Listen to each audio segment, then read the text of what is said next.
کرو کہ غصہ نہ آئے. لیکن ایک بات ذہن میں رکھو کہ ایسا ہو نہیں سکتا کہ غصہ بالکل ختم ہو جائے, یہ انسانی نیچر کے خلاف ہے. اس لیے کسی عالم کو, بزرگ کو غصہ آیا ہوا ہے تو بدگمان ہونے کی اجازت نہیں ہے. اگر آپ یہ فیصلہ کریں گے نا کہ مجھے غصہ کبھی بھی نہ آئے, تو اس سے فائدہ یہ ہوگا کہ کم ہو جائے گا. تو شریعت غصہ ختم نہیں کرنا چاہتی, غصے کو کم کرنا چاہتی ہے. اللہ کوئی بھی ایسی صفت جو انسان میں اللہ نے رکھی ہے, اللہ اس کو ختم کرنے کے لیے تھوڑی رکھی ہے, کیونکہ اس کا بعض دفعہ انسان کو فائدہ ہوتا ہے. دیکھو بلی پہ جب کوئی حملہ کرتا ہے, بلی کو غصہ آ جائے گا تو دفاع کرے گی, غصہ نہیں آئے گا تو دفاع نہیں کر پاتی. میں اکثر واقعہ بتاتا ہوں نا کہ یہ غصہ اللہ نے انسان میں رکھا ہے اپنے ڈیفنس کے لیے. غصے میں نا آپ کا ایک دم بلڈ کا سرکولیشن بڑھ جائے گا اور آپ میں ایک اضافی طاقت پیدا ہو جائے گی جو آپ کی اصل طاقت سے زیادہ ہوگی, ورنہ آپ کمزور ہوگے, لڑ نہیں سکتے. غصے میں آدمی گھما دیتا ہے. تو وہ میں اکثر واقعہ بیان کرتا ہوں کہ ایک کتے کو میں نے دیکھا, ایک بلی جو ہے نا گوشت کی بوٹی رکھ کے کھا رہی ہے. وہ بلی کا حق تھا, وہ اس نے پہلے قبضہ کیا. کتے نے دیکھا اس بلی کو, کتے کو کتا پن سوجا, جا کے اس سے میں بوٹی چھینتا ہوں. اب کتا طاقتور ہے لیکن حق پر کون ہے؟ بلی. کتا نا وہ دم دبا کے نا آرام آرام سے بلی کے قریب آ رہا ہے. اب قدرت نے بلی میں پہ غصہ مسلط کر دیا کہ میرا حق ہے کمبخت, میں لے کر آئی ہوں, تو کتے پن پہ آ رہا ہے بھائی. کتا خراما خراما آرام آرام سے, جیسے پرانے زمانے میں دلہنیں جب رخصت ہوا کرتی تھی نا, بڑے آرام آرام سے جاتی تھیں, وہ ایسے آرام آرام سے آ رہا ہے, آرام آرام سے. تو بلی کی دم پھول گئی. اب یہاں اگر بلی کو غصہ نہ آتا نا, بلی اپنا دفاع, کیونکہ بلی کو غصہ نہ آتا تو وہ اپنی جسمانی طاقت سے لڑتی جتنی ہے, اور وہ لڑ نہیں سکتی. روب ڈال نہیں سکتی, وہ روب بھی نہیں ڈال سکتی. کتے پہ بلی کا روب کہاں آئے گا؟ لیکن قدرت ایسے موقع پہ قدرت نے کیا رکھ دیا ہے؟ سیلف ڈیفenس کے لیے غصہ رکھ دیا ہے, جانوروں کی فطرت میں بھی, انسانوں کی فطرت میں بھی. تو کیا ہوا ہے کہ جی وہ جیسے ہی کتا قریب آیا, بلی کی دم پھول گئے. جب بہت ہی قریب آیا نا, اس نے کہا یار سے دم ہی پھلائے گی اور کیا کرے گی یہ. گوشت کے قریب آیا, بلی نے رکھ کے چماٹ لگایا اس. وہ جو ہم نے لڑکے کھڑے, ہم نے کہا یار کیا اسٹائل ہے بھائی اس بلی کا, ہٹو بچوں ہو گیا. اور رکھ کے تھپڑ لگایا نا, ہٹ الو کے, کیا بولوں گا, مسجد ہے. وہ جو ہوئی کرتے نہیں کتے کی آوازیں ہوتی ہیں, بھاگا ہے وہاں سے. تو میں نے وہاں سبق حاصل کیا, 2 سبق. نمبر 1, جو حق پر ہوتا ہے نا اس میں اللہ ویسے ہی ایک طاقت بھر دیتے. کمزور ہونے کے باوجود وہ اپنے موقف پر مضبوطی دکھاتا ہے. جو باطل پر ہوتا ہے نا, طاقتور ہونے کے باوجود اسے جرم کا احساس رہتا ہے, اور یہ جرم اس کو موٹیویٹ نہیں کرنے دیتا, اس کام پہ موٹیویشن نہیں ملتی اس کو. دوسرا سبق یہ ملتا ہے کہ اللہ نے غصہ ہماری فطرت میں رکھا کیوں ہے, سمجھ رہے ہو؟ بعض دفعہ یہ آپ کے دفاع کا ذریعہ بنتا ہے, لیکن مسئلہ یہ ہے کہ اس کو بیلنس کرنا ضروری ہے. جانوروں میں تو یہ بیلنس ہوتا ہے, انسانوں میں بیلنس نہیں ہوتا. وہ کیا کرتے ہیں, ضرورت سے زیادہ جہاں نہیں کرنا وہاں بھی کر رہے ہوتے ہیں. اس لیے حدیث میں آتا ہے کم کرو, کم. یہ جو صحابی کو فرمایا لا تغضب, غصہ مت کرو, تو مطلب یہی تھا کہ جب بالکل ختم کرنے کی کوشش کرو گے تو کم ہو جائے گا. کیونکہ غصہ تو نبی صلی اللہ علیہ وسلم کو بھی آیا ہے, حضرت موسیٰ کو نہیں آیا تھا غصہ. جب آگے دیکھا بنی اسرائیل بچڑے کی عبادت کر رہے ہیں, آپ نے غصے میں اپنے بھائی حضرت ہارون کی داڑھی پکڑ کے کھینچنا شروع کر دی, غضبناک ہو کر, کہ یہ کیا ہو رہا ہے میرے جانے کے بعد. تو انہوں نے کہا یا ابن ام لا تاخذ بلحیتی ولا براسی, میرے سر کے بالوں اور داڑھی کے بالوں کو مت پکڑیے. میں نے ایک مسئلہ تھی کہ برائی سے نہیں روکا, کیونکہ یہ رکتے نہیں اور یہ 2 دھڑوں میں ڈیوائڈ ہو جاتے. یہاں بھی دیکھو حضرت ہارون نے نہی علی المنکر نہیں کی, کہ فائدے کے بجائے نقصان ہوگا الٹا. تو خیر میں جلدی سے اپنی اصل بات کو سمیٹ کے ختم کرتا ہوں.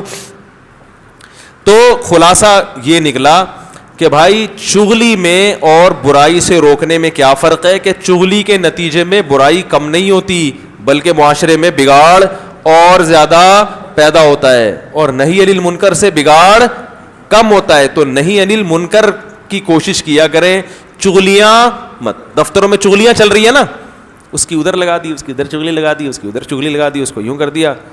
تو برائی تو ہر ایک میں ہوتی ہے. ہاں وہ ٹینشن والا واقعہ جلدی سے سنا دوں. وہ کہہ رہے تھے یار میں نا میرا میٹر گھوم جاتا ہے, میں وہی نہیں جہاز میں جو بیٹھے ہوئے تھے. تو اصل جواب ان کا یہ تھا کہ یہ سوائے بلڈ پریشر کے مریض بننے کے آپ کو کچھ بھی حاصل نہیں ہوگا, لوگوں سے تعلقات بھی کیا ہو جائیں گے, خراب. تو میٹر سارا دن گھومتا ہی رہے گا آپ. لیکن میں نے ان کو کچھ بھی نہیں کہا, میں نے کہا اچھا ہوں ہاں ہوں کر کے بس, اور کچھ بھی نہیں. کہ بھائی سمجھانے کے لیے پہلے ضروری ہے کہ آپ سے سلام دعا ہو, گپ شپ ہو, آپ ہم پر اعتماد کریں, ہم آپ پر اعتماد کریں, پھر آپ مریض بن کے آئیں, ہم سے پوچھیں کہ مفتی صاحب یہ بات درست ہے, تو میں بتاؤں گا کہ درست نہیں ہے, اس کو آپ مینیج کریں. لیکن مجھے پتا تھا وہ بس وہ بیچارے جو ان کو اللہ نے جتنی سمجھ دی وہ اپنے حساب سے کہ بھائی میں صحیح ہوں تو سمجھانا شروع کر دیا, میں چپ رہا. تو ایسے موقع پہ چپ رہنا کیا ہے. اور ویسے بھی مجھے پتا تھا کہ میں نا جب سفر کر رہا تھا میری رات کی نیند بالکل نہیں ہوئی تھی, اور وہاں ایبٹ آباد میں میرا بیان تھا فوراً, تو میری نیند بالکل بھی نہیں ہوئی تھی. تو میں نے سوچا تھا 2 گھنٹے کی فلائٹ ہے, یہاں سو جاؤں گا, میں جہاز میں بیٹھے بیٹھے سو جاؤں گا. تو میں نے کہا ان کو میں نے جواب دیا تو پھر آگے سے یہ کہیں گے کیوں, پھر ان کو جواب دیا تو نیند گئی. تو جس مقصد کے لیے جا رہا ہوں وہ تو ہوگا نہیں, ٹھیک ہے نا, ایک لا حاصل بحث شروع ہو جائے گی. تو ابھی تو جو کچھ کہہ رہے ہیں ٹھیک کہہ رہے ہیں, بہت اچھا ماشاء اللہ. جیسے ہی یہ چپ ہوں گے ہم اپنا آرام کریں گے. آپ بہت اچھے, بالکل سیٹنگ پہ چل رہے ہیں آپ. یہ تو نہیں کہا میں نے بہت اچھے سیٹنگ پہ چل رہے ہیں, لیکن دیکھنا پڑتا ہے, ہر چیز ہر آدمی کو بیان کرنے کی نہیں ہوتی. میں ایک دفعہ لاہور میں بس میں تھا, اس میں کوئی وہ مووی لگا دیتے ہیں نا, فلمیں نہیں لگا دیتے, تو LED لگا دیتے ہیں, فلم لگا دیتے ہیں. تو کیا ہوا ہے کہ وہ کوئی بےہودہ قسم کا جو ہے نا انہوں نے کوئی فلم لگا دی, لوگوں کو اعتراض, لاہور کے تھے اچھے الحمدللہ, ہمارا معاشرہ بھی اتنا تباہ نہیں ہوا کہ کچھ بھی فیملی کے ساتھ لوگ جا رہے ہیں بیٹھے ہوئے لگا دو. تو میں پگڑی پہن کے بیٹھا ہوا ہوں, میں بھی منہ نیچے کر کے بیٹھا ہوا, تو مجھے بھی اچھا فیملی میرے ساتھ بھی تھی. اب ایک مصیبت ہوئی, وہ اس کے بعد سے میں نے ارادہ کیا فیملی کو لے کے بسوں میں سفر نہ کرے. یاد وہ ایک ہی سفر تھا, اس کے بعد مجھے نہیں یاد پڑتا کہ کبھی میں نے فیملی کے ساتھ بس میں سفر کیا ہو. تو کوئی کیا ہے, وہ کوئی انڈین فلم لگا دی انہوں نے. اب 2-4 لوگ پینٹ شرٹ میں نا, لبرل ٹائپ کے لوگ تھے, وہ کھڑے ہوئے, انہوں نے بولا بھائی یہ بند کرو, یہ کیا لگا ہے, عورتیں بیٹھی ہیں, لوگ بیٹھے ہیں, کیا تم نے لگا دیا ہے. تو کنڈکٹر بند نہیں کر رہا. مجھے لوگ دیکھ رہے ہیں کہ مولوی صاحب آپ کیوں نہیں کہہ رہے. میں نے کہا میری جو سوچ تھی نا, اس پورے بس میں ایک اکیلا میں ہوں جو سفید کپڑوں میں اور پگڑی میں بیٹھا ہوں, میں بولوں گا نا اتنا مزہ نہیں آئے گا. یہ کوئی پینٹ شرٹ والا کلین شیو بولے, اثر بھی جب ہوگا, کیونکہ ہر جگہ مولوی اگر بولے گا نا لوگ کہتے ہیں یہ کباب میں ہڈی ہے. صحیح ہے نا, یہ کیا ہے, ان کا تو کام ہی ہے, ان کو تو ظاہر ہے ان کو تو یہ چیزیں پسند ہی نہیں ہوتی نا, یہ تو بولیں گے.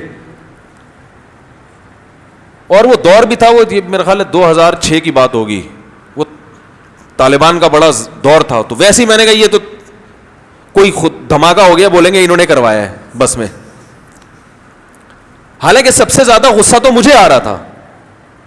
تو میں یہ سکھانا چاہ رہا ہوں کہ ہر جگہ ہر آدمی کی ٹانگ اڑانے کی, بھائی چپ کر کے منہ نیچے کر کے بیٹھے رہو. آپ دوسرے بول رہے ہیں اچھا کر رہے, وہ نہ بول رہے ہوتے پھر بھی میں کسی دوسرے کو آگے کرتا, یار آپ جا کے بند کروا دو. میں خود ایک لفظ میں کنڈکٹر کے سامنے گھننا بن جاتا, بھائی جاؤ تم جانو جہنم میں جاؤ, ہمیں کیا اس سے. تو ان لوگوں کے بولنے سے زیادہ اثر ہوتا, اس پہ اثر ہوتا. یار اگر میں بولتا کہتے ہیں مولوی لوگ تو یہ تو اگر ہم کوئی قوالی بھی لگا دیں گے تو ہمیں اعتراض, تو بھائی ہمیں تو قوالی پر بھی ہوتا ہے. قوالی کون سا جائز ہے, قوالی سننا جائز ہے کیا, بالکل جائز نہیں ہے. تو وہ کہتا ہے یہ مولویوں کو تو قوالی بھی لگاؤ پھر بھی اعتراض ہوگا, تو ہماری بات کا اثر نہیں ہوگا سوائے گالیاں وہ گالیاں دینا شروع کر دے گا, یار اس مولوی کو نکالو باہر, دوسری بس میں بیٹھیں گے, وہاں ہو سکتا ہے اس سے زیادہ کوئی فوش فلم لگی ہوئی ہو. تو وہاں موقع ہے کوئی لبرل لوگ جو ہے نا جن پہ مولویت کی چھاپ نہیں ہے, وہ بولیں گے تو اثر زیادہ ہوگا. یار یہ پینٹ شرٹ والے کو بے حیائی بری لگ رہی ہے, اس کا مطلب اس کے برے ہونے میں کوئی دو رائے نہیں ہو سکتی. اور پھر یہی ہوا کہ اس نے وہ, مجھے تو بڑا اچھا لگا, وہ پینٹ شرٹ میں تھا لڑکا کلین شیو, وہ کھڑا ہوا, وہ 2-3 لوگوں نے تو بولا, وہ چپ کر کے بیٹھ گئے. بند نہیں ہے نا, وہ غصے میں آ گیا, اس نے بولا تیری ایسی کی تیسی, وہ اپنے لاہوری اسٹائل میں نا, میں بند کراتا ہوں تو ذرا نمبر دے اپنا. میں یہ وہ بھائی بدماشی, مجھے ایسا اچھا, میرا کہا اس کو گلے لگاؤں یار. میں نے کہا یار مزہ آ گیا استاد, میں نے کہا مزہ آ گیا بھائی, ہٹو بچے ہو گئے. اس نے بدماشی دکھانا شروع کی, پھر اس نے بند کیا اس کو, ٹھیک ہے نا. تو اب تو ہم جاتے ہی نہیں, اب تو گاڑی پہ لے کے جاتے ہیں کہیں بھی, اب یہ چھوڑ دیا ہم نے. تو یہاں بھی میں بتا رہا ہوں کہ ہر جگہ ہر آدمی ٹانگ ناڑ. ہم ایک جگہ دعوت میں تھے, ہمارے ساتھ ایک داڑھی والے دوست, اب وہ کھانا کو اتنا مزیدار, وہ دعوت میں نہیں سوری ہوٹل میں تھے, تو ہوٹل والے نے کھانا بنایا, کوئی اتنا مزیدار ذائقہ نہیں تھا. اب سارے لوگ بیٹھے ہوئے ہیں, تو میرے ساتھ ایک دوست ہے, ان کی اتنی لمبی داڑھی, بڑا حلیہ بھی ان کا ایسے جیسے علماء کا ہوتا ہے, وہ چیخ رہے ہیں یہ کھانا تم نے کیسے بنایا, یہ کیوں نہیں کیا, یہ یوں کیوں نہیں کیا. وہ کہہ رہے سر آپ کی داڑھی ہے ماشاء اللہ, آپ ذرا بات تو آرام سے کریں, داڑھی کے پہ کیوں آ رہے ہو, وہ داڑھی پہ آ گئے نا وہ مولانا, داڑھی کو تم نے کیوں بولا. مجھے برا لگ رہا تھا. میں نے کہا یار کھانا خراب بننا اتنا برا نہیں ہے, اس موقع پر اس داڑھی والے کا بولنا زیادہ برا ہے. اس موقع پر آپ کو خاموش رہنا چاہیے. یار وہ جب سارے بیٹھے ہوئے چپ کر کے کھا رہے ہیں, اتنا برا تو نہیں ہے نا کہ چپ کر کے نکل جاؤ. آپ کو تو دیکھو اس زمانے میں دیندار آدمی جو ہے نا, چلتی پھرتی تبلیغ ہے وہ, اس کو اپنے وقار کا خیال دوسروں سے زیادہ رکھنا ہے, اس کو تو ان چیزوں کو برداشت کرنا ہے, اس کو تو صرف اپنا امیج, ابھی یہ امیج ایسا خراب کر دیا ہے نا علماء کا, صلحاء کا, داڑھی والوں کا, میڈیا نے. اتنا ہے خراب نہیں ہے لیکن امیج خراب کر دیا گیا ہے پروپیگنڈا کر کے کہ یہ بد اخلاق ہوتے ہیں, یہ ہلڑباز ہوتے ہیں, یہ یوں ہوتے ہیں, یہ فتوے لگاتے ہیں, یہ دھماکے کرتے ہیں, ایسا امیج خراب کیا. آپ کو تو ایسا میٹھا بننے کی ضرورت ہے, اگلا آپ کے اخلاق کو دیکھ کے, آپ کی باتوں کو دیکھ کے مائل ہو آپ کی طرف, وہ ڈرے نہیں کہ یار یہ کبھی بھی کچھ بھی فتویٰ لگا سکتا ہے. انہوں نے تو وہ اتنا وہ کیا اس ہوٹل والے کو سنائی. اب دوست بھی تھے ہمارے, میں انہی کے سامنے کہتا کہ غلط کر رہے ہیں تو وہ دوستی خراب ہوتی ہے. وہ دوست جب باہر نکلا ہے تو میں نے پھر ہوٹل کے مینیجر کو جا کے کہا, میں نے کہا یار یہ بیچارے غصے کے تھوڑے تیز ہیں, تو میں ان کی طرف سے سوری کر رہا ہوں.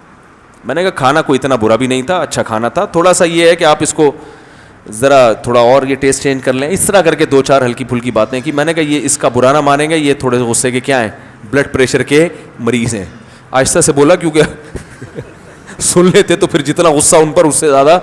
میں نے ایسے سوری کر کے ٹھنڈا ٹھاڑ کے, وہ بڑے مطمئن ہوئے, نہیں جو ہے نا بڑے خوش ہو گئے.